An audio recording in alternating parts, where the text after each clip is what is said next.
Hello,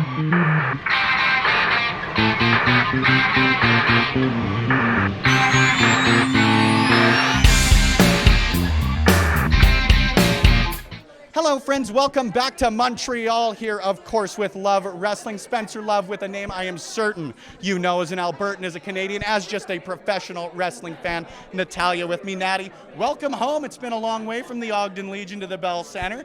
How are you doing? How are you feeling heading into another pay-per-view in your home country? I'm doing great. I feel excited. I feel ready.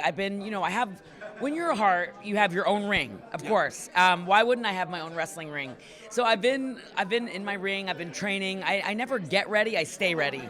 So I love that I have the resources to stay ready. And of course, I've got great people to work with and train with. And I'm excited. I'm ready. And I feel like the opportunity to challenge Bianca at WrestleMania in Hollywood, it would just be like a match of a lifetime. I love it. I wanted to ask you about the new Hart Dungeon. Obviously, you see on Instagram, you see on Twitter, all the individuals running through there. How much does it mean to you to have the opportunity, as you've always done, to be passing your knowledge on to the next generation and, of course, to be doing it in the ring with TJ? It's awesome. We love our dungeon. It's, of course, a lot of people ask about how they can come and train with us. It's not a school because we don't have time for a school. TJ and I are on the road so much. Literally like 6 days a week we're working. But we do that. We train on a certain day of the week, and it's sort of like invite only. And there's people that I've run into it during my career that'll say, "Hey, would it be okay if I came down and checked it out?" And I'm totally fine with that. But it's just so hard because if there's so many people, it's hard to get everybody in the ring. Yeah. My practices are really intense. The training is it's grueling. It's like the way the dungeon was back in the day.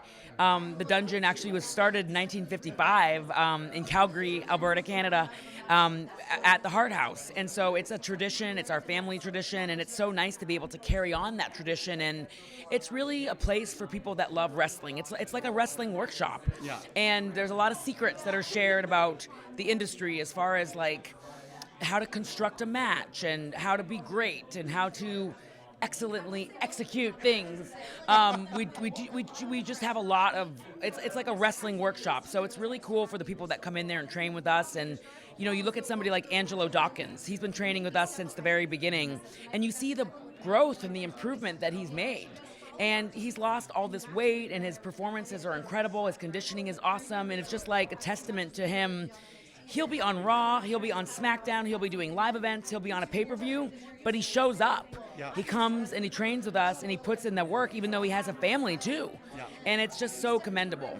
Someone else I wanted to ask about on that end would be Jason Cade. He's been rumored to be doing some backstage producing. Obviously, TJ's got the relationship there. What's it been like to not only see success in the ring for individuals, but success backstage and just success in wrestling overall? I just love when people love wrestling, when they love this industry. I love seeing them be a part of it, no matter what it is, whether you're a referee, whether you're a producer, whether you're backstage with a camera, whether you're part of our social media team, whether you're a performer, whether there's so many people in our company, especially WWE, but wrestling companies in general that are so unsung. Yeah.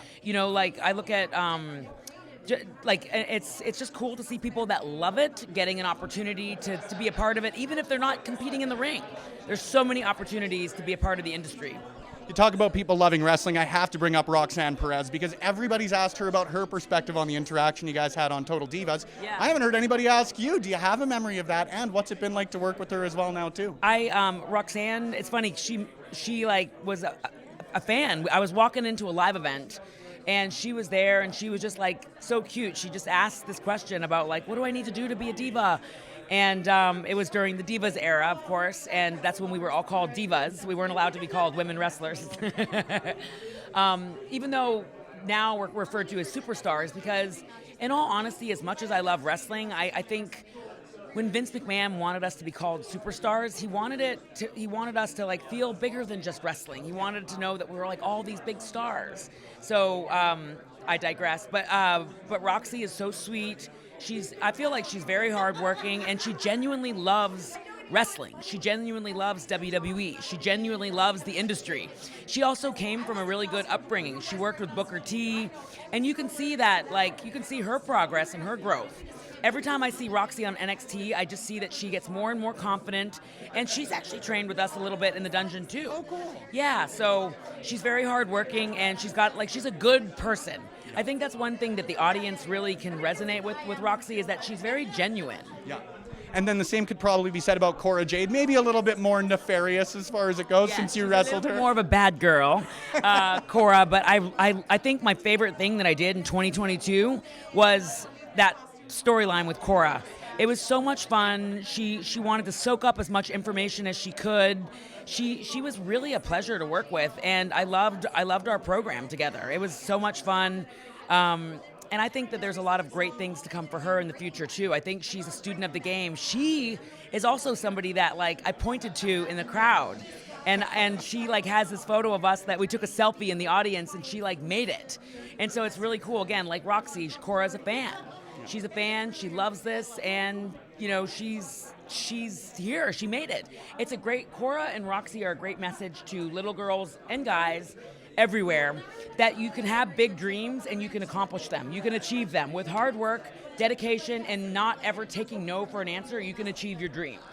How much does it mean that you've got the tangible evidence behind that now? Because everybody can say Natalya's inspired me and all of that, but you literally have individuals who grew up, watched you wrestle, and now are wrestling against you. How much does that mean to you? It's awesome, because it's proof, again, that dreams do come true.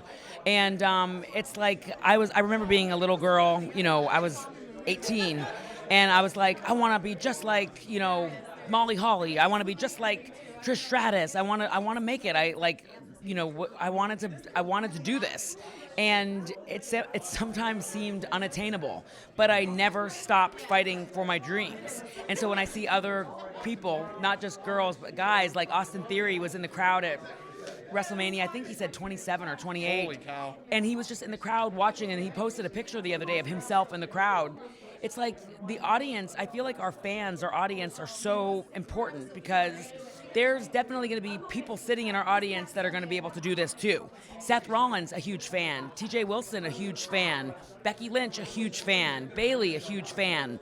Sasha Banks was a huge fan. I think about I'm just trying to think of who else. Sami Zayn, Kevin Owens. They're people that love this. Yeah. And it's not to say that if you came from a different world or a different background, that's wrong. Everybody's journey is totally different.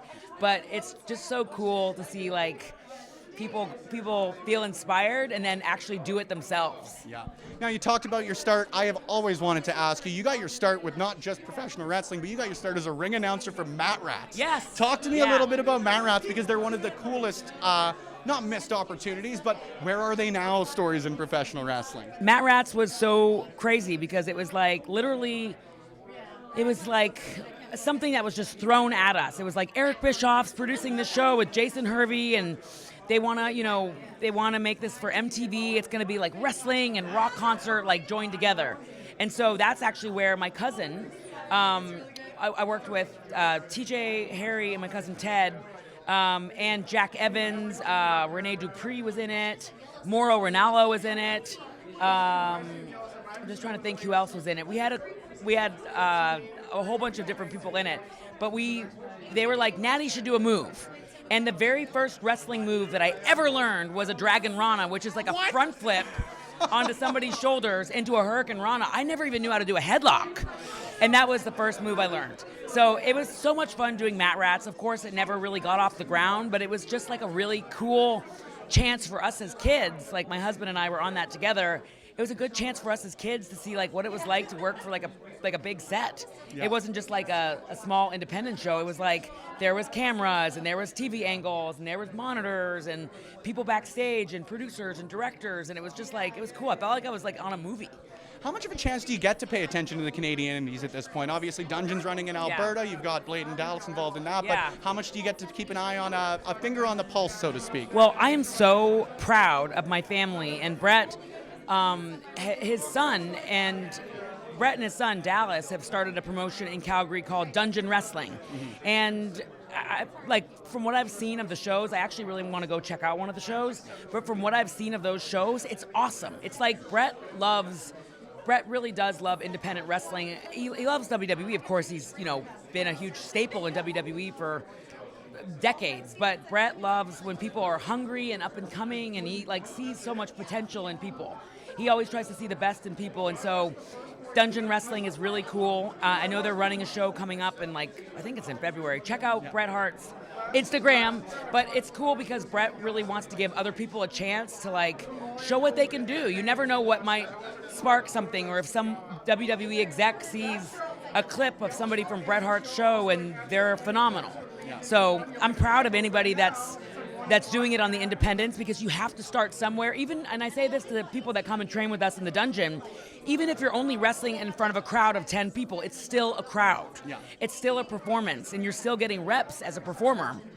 So it's cool that Bret wants to give young independent wrestlers reps as a performer so that they can go on to reach bigger dreams. Yeah.